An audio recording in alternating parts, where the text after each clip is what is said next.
We've got a couple campaigns running starting today.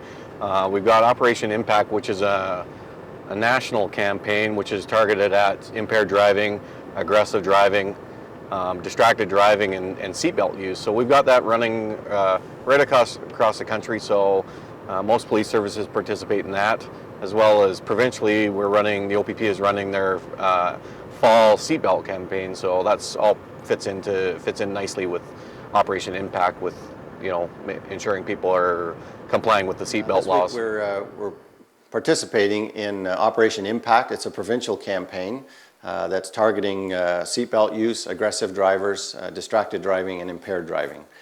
Specifically here in the Belmont area, we had a traffic initiative this morning. It started at 5:30 this morning. We had a number of officers in this area specifically because we've received complaints in the past here in relation to aggressive driving and speeding in this area.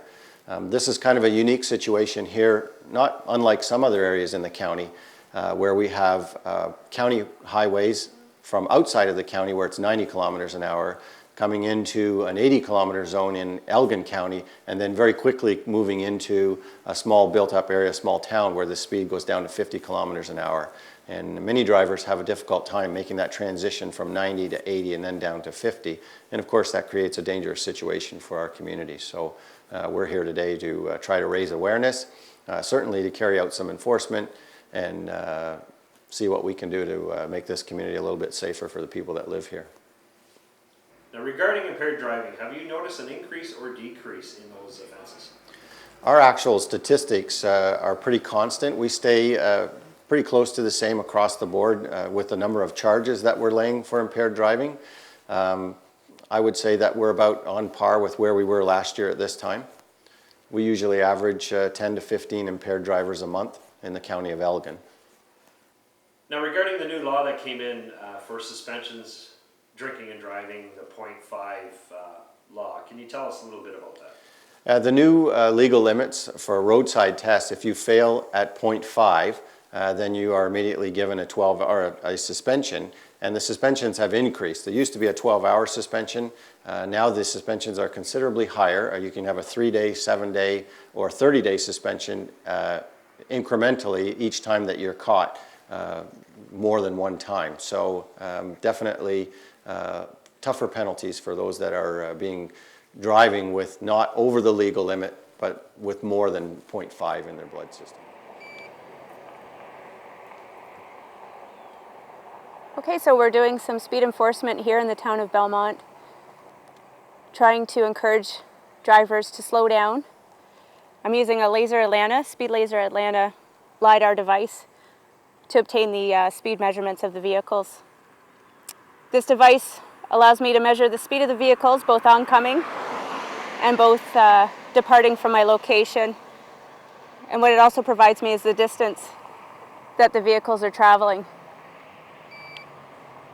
What we like to do is to get a visual of a vehicle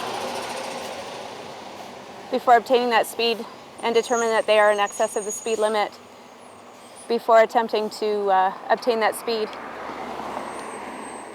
This device is useful as it's got a scope that allows me to go at longer distances and allows me to get a better view of the vehicle as well. What's the range on that? Do you know how far down can you track a vehicle? It can go quite far. It can go up to about 3 kilometers. However, we like to have the vehicles much closer than that so we can estimate the speeds of the vehicles and determine that they are in excess of the speed limit. You can get a good device, if you've got a tripod here, you can get a good reading about a kilometer away or less is usually my optimal distance to take a measurement of a vehicle. By having a presence here and doing LiDAR enforcement, what this allows us to do is to be visible in the community, and ultimately, if we get the vehicles to slow down, we've done our job. We want speed is a main factor a lot in collisions, and ultimately the faster you go, the less control you have of your vehicle, and the more damage that can be done if you're involved in a collision, for both bodily harm and for damage to the vehicle itself. So our whole aim by being out here and being visible to the community is to get people to slow down. Being the first day of the blitz, in your opinion, are people slowing down, or is they just don't seem to be getting the message across? Oh, absolutely. We've already received community responses to let us know that the vehicles going through when we've been around, people have been slowing down. They know that we're out here now. And even for the mere thought that they might get caught is encouraging people to slow down through these communities. Some people have a misconception out there that they're allowed to go 10 kilometers per hour or 30 kilometers per hour over the posted speed limit. The fact of the matter is the posted speed limit is the posted speed limit, and that's the maximum amount of speed that you are allowed to go within the province of Ontario. And if you're going to take that chance and put that foot a little heavier on the accelerator, then you've got to be able to face the consequences for that.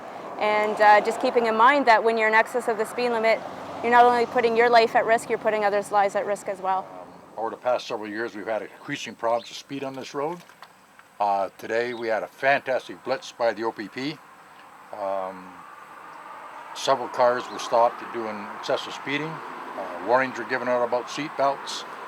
And drivers need to know to start to drive with more caution.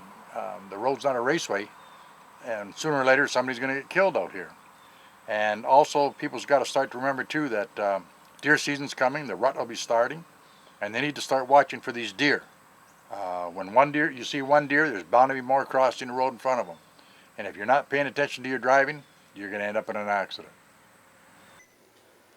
All right, we had a lot of our listeners and viewers wrote into us, emailed, wanting me to ask you, what is the quota that they talk about?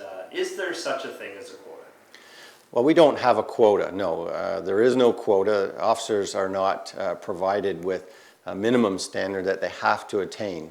Having said that, every officer is expected to contribute to community safety and to the detachment business plans in order to create a safer environment in our communities.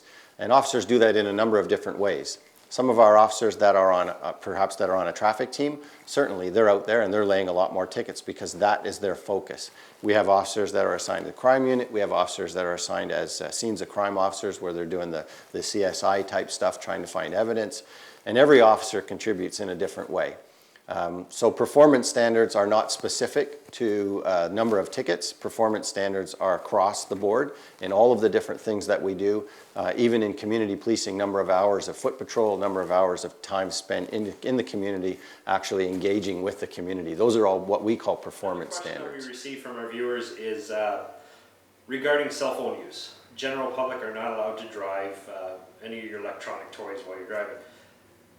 But they want to know, why are the police, if you want to call exempt from that?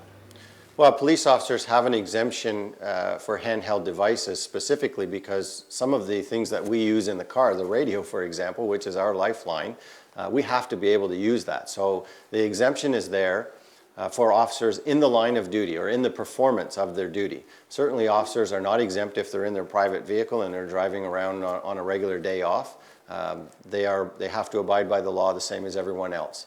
The exemption only applies to those times when they're in the performance of their duty.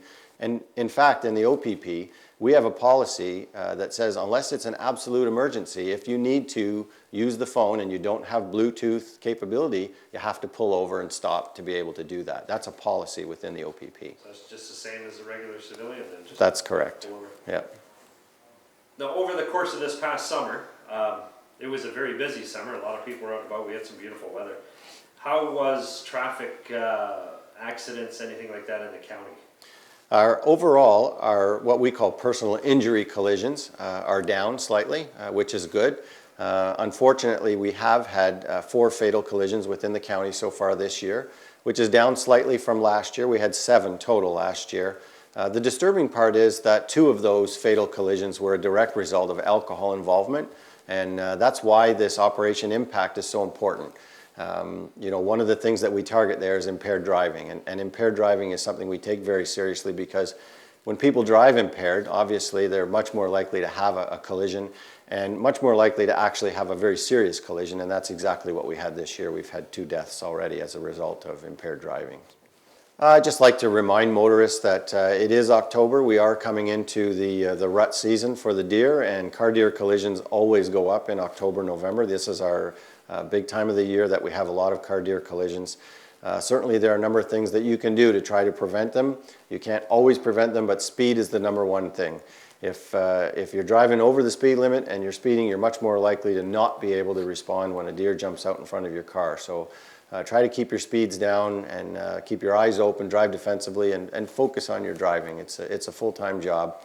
Be aware that the deer are going to be moving around, and certainly it's one of those things that we want to try to avoid if possible. Now the deer collisions, they can be pretty scary. They can do a lot of damage. Have you seen some pretty serious injuries resulting from that? Actually, no, surprisingly, with the size of the deer in Elgin County, because we do have some good sized deer here. Last year we had 322 car deer collisions. Only 2 of those collisions actually caused injury to the person in the car. Most car deer collisions can cause a pretty good amount of damage to your vehicle, usually detrimental to the deer, of course, but very rarely is it injuries to the driver.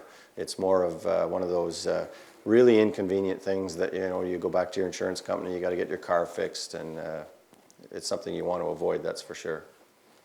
Also, just like to remind motorists that driving is a full-time job. You need to pay attention, you need to drive defensively, and you need to be aware of things sometimes that you might not even think about. For example, in other areas, not too far from here, they've had some occurrences where individuals are throwing obstacles off of overpasses, and that can be very, very obviously dangerous to the person that's driving if it was to come through your windshield. So be aware when you're traveling, especially on the 401 where there's so many overpasses, that kids or people that are trying to cause mischief and cause damage, that they don't throw something off the overpass. Be aware and try to avoid that as well.